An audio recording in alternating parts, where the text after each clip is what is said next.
semuanya, kembali lagi di channel Riri Afril bersama Riri Afrianti. Nah, pada video kali ini kita masih mempelajari tentang limit fungsi trigonometri, pelajaran kelas 12 SMA Matematika Peminatan. Nah, di video kali ini kita akan membahas soal limit yang didapatkan hasilnya adalah 0, atau tak tentu. Nah, di video part 1 ini kita akan membahas 4 buah soal seperti ini. Nah, mari kita mulai dari pendahuluan. Nah, cara menentukan limit fungsi trigonometri itu, jika ada limit f menuju c untuk fx, dengan fx adalah fungsi trigonometri, maka hal pertama yang harus kamu lakukan adalah substitusi langsung dulu. Nah, kalau seandainya dalam substitusi langsung itu didapatkan angka yang biasa, bukan bentuk tak tentu, atau bukan 0/0, berarti selesailah apa yang kamu kerjakan. Nah, jadi itulah hasilnya. Tapi kalau seandainya kamu mendapatkan bentuk tak tentu, maka kamu harus memodifikasi soal. Salah satu caranya adalah dengan faktorisasi. Nah, kalau seandainya tidak bisa langsung difaktorisasi, berarti mungkin saja kamu harus mengubah bentuknya terlebih dahulu dengan rumus-rumus trigonometri. Atau yang terakhir nanti mungkin saja dengan rumus limit trigonometri khusus. Nah, pada video kali ini yang akan kita pelajari adalah cara dengan faktorisasi. Oke, langsung saja kita membahas soal. Soal yang pertama, limit x menuju pi per 2 dari cos kuadrat x dikurang sin x dikali cos x per cos x dikali sin x. Nah, coba kita substitusi terlebih dahulu. Ini artinya limit x menuju 90 derajat ya, pi per 2 90 derajat, dari cos kuadrat 90 derajat dikurang dengan sin 90 dikali dengan cos 90 per cos 90 dikali dengan sin 90. Nah, cos 90 itu 0 ya, berarti jadinya 0 kuadrat dikurang dengan sin 90 itu 1 dikali dengan 0 per 0 dikali 1. Hasilnya adalah 0/0. Nah, berarti ini sudah kita pastikan nilainya adalah 0/0, berarti kita harus memodifikasi soal ini. Nah, bagaimana cara memodifikasinya? Nah, coba lihat soal kita ini, limit x menuju ini diganti saja dengan 90 derajat ya. Itu kita lihat apakah dari dua buah suku ini ada komponen yang sama. Nah, kita punya cos kuadrat x dikurang sin x dikali cos x per cos x dikali dengan sin x. Nah, ternyata di sini pada suku 1 dan suku 2 sama-sama memuat cos x. Berarti kita bisa menggunakan sifat distributif untuk mengeluarkan cos x-nya.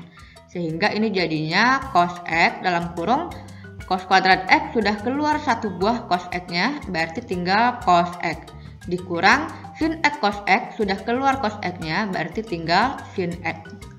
Per cos x dikali dengan sin x.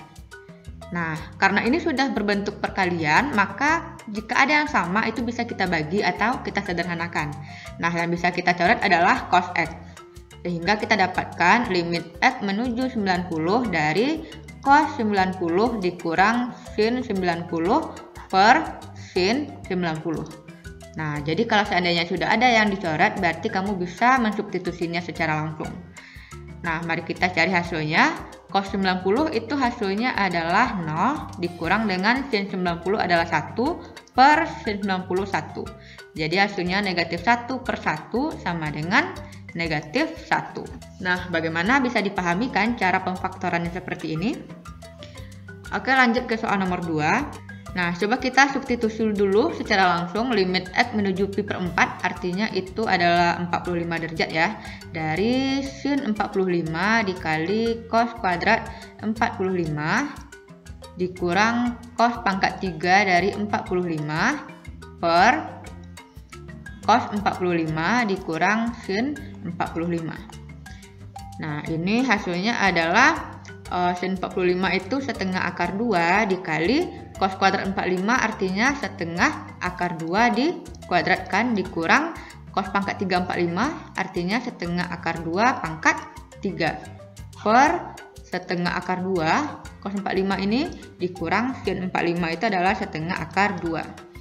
Nah, ini sama dengan kalau ini kita malas carinya ya, tapi kita bisa lihat bahwa ini sama. Karena setengah akar 2 dikali setengah akar 2 kuadrat kan artinya setengah akar 2 pangkat 3 dikurang setengah akar 2 pangkat 3. Nah, yang di bawah ini pengurangan oleh angka yang sama pasti 0. Nah, ternyata yang di atas ini juga 0 hasilnya, berarti 0 per 0 ya. Nah, berarti soal ini harus kita modifikasi. Bagaimana cara memodifikasinya? Nah, limit X menuju pi per 4, coba kita lihat apakah ada sesuatu yang bisa kita faktorkan dari suku pertama dan suku kedua, baik itu di pembilang ataupun penyebut. Nah, sepertinya yang bisa kita modifikasi itu pada pembilang ya, karena di sini sama-sama memiliki cos di kedua ruasnya. Nah, di sini ada cos kuadrat dan juga ada cos pangkat 3. Berarti yang bisa kita keluarkan itu adalah yang cos kuadrat, yang lebih kecil pangkatnya. Berarti ini cos kuadrat X, sehingga tinggal di sini sin X dikurang dengan cos pangkat 3, telah keluar cos kuadrat jadinya tinggal cos saja. Per cos X dikurang dengan sin X. Nah, sudah bisakah kita membagi bentuk faktor ini? Nah, sebenarnya sudah bisa, tetapi kamu harus hati-hati. Di sini kita punya sin X dikurang cos X, sedangkan di bawah di penyebutnya adalah cos X dikurang sin X. Berarti ini harus dimodifikasi lagi terlebih dahulu. Kita jadikan mereka itu bentuknya sama. Caranya adalah kamu boleh pilih yang di atas ataupun yang di bawah. Lebih bagus yang di bawah saja ya. Nah, kita keluarkan negatifnya, sehingga negatif sin X keluar negatifnya menjadi positif sin X. Kemudian cos X itu kan awalnya positif, keluar negatifnya berarti menjadi negatif cos X. Nah, akhirnya sama bentuknya di pembilang ataupun penyebut. Nah, kalau sudah seperti ini, baru boleh kita bagi. Sehingga ini jadinya cos kuadrat 45. Nah, ini 45 tadi ya, per negatif 1. Nah, ini jadinya setengah akar 2 dikuadratkan per negatif 1. Nah, ini kuadratkan 1 per 1. Setengah kuadrat artinya 1/4. Akar 2 kuadrat artinya adalah 2 per negatif 1. Jadi hasilnya adalah negatif 1 per 2. Nah, bisa dipahami kan cara pemfaktorannya seperti ini? Oke, lanjut ke soal nomor 3. Nah, limit dari X menuju 3 per 4pi dari cos kuadrat X dikurang sin kuadrat X per sin X ditambah cos X. Nah, coba kita substitusi terlebih dahulu.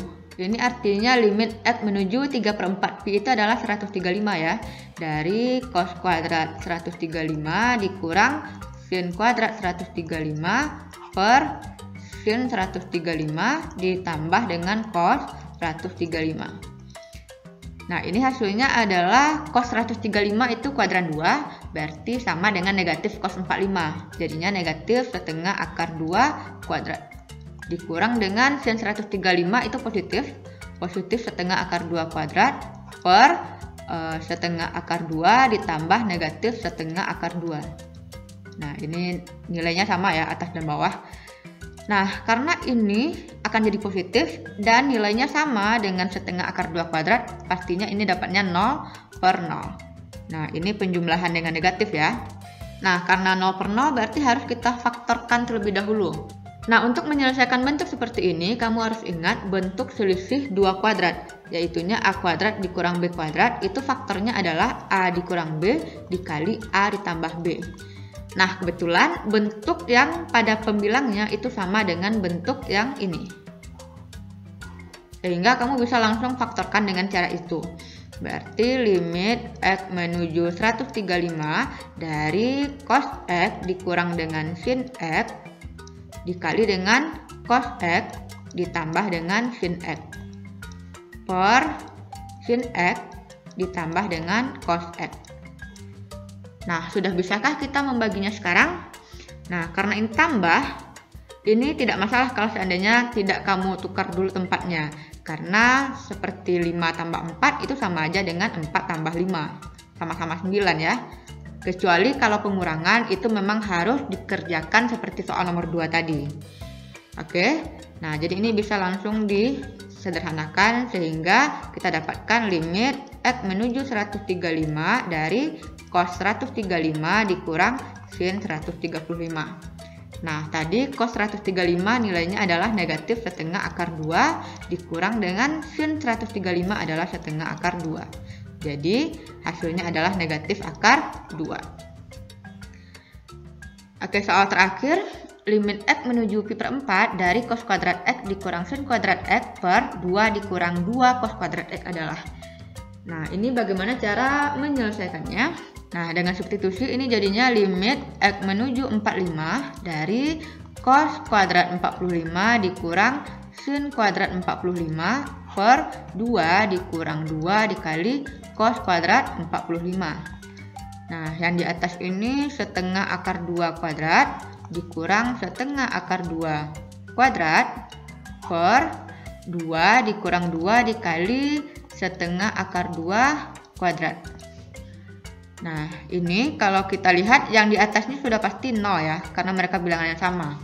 Per 2 dikurang 2 dikali 1/4 dikali 2. Nah, ini kita kuadratkan satu persatu. Nah, kalau kita bagi ini 2 dikali 2 itu 4 dibagi dengan 4 hasilnya adalah 1. Nah, ternyata hasilnya adalah 0 per 2 dikurang 1. Jawabannya adalah 0 per 1. 0 per 1 adalah 0. Bolehkah nilai suatu limit itu adalah 0? Ya, boleh-boleh saja. Yang tidak boleh adalah 0 per 0. Berarti apa pelajaran yang bisa kita dapatkan dari sini? Berarti jangan selalu kamu itu langsung memfaktorkan. Tadi kan kita mikirnya, oh ini pasti difaktorkan nih. Ternyata tanpa difaktorkan pun hasilnya sudah bukan tak tentu. Nah, jadi seperti yang sudah ditekankan tadi, apapun soal limit itu coba untuk disubstitusi terlebih dahulu. Kalau seandainya benar didapatkan 0 per 0, berarti baru kamu kerjakan cara yang lain untuk menghindari 0 per 0. Oke, demikianlah pembahasan dari soal untuk limit fungsi trigonometri yang membutuhkan pemfaktoran karena jika disubstitusi langsung dapatnya adalah bentuk tak tentu. Nah, semoga kamu bisa memahaminya ya. Nah, selanjutnya ini ada soal latihan online. Silahkan dikerjakan 4 buah soal ini. Semoga itu bisa membantu kamu untuk mengasah kemampuanmu mengenai materi limit trigonometri ini. Terima kasih sudah belajar dari channel ini. Sampai jumpa.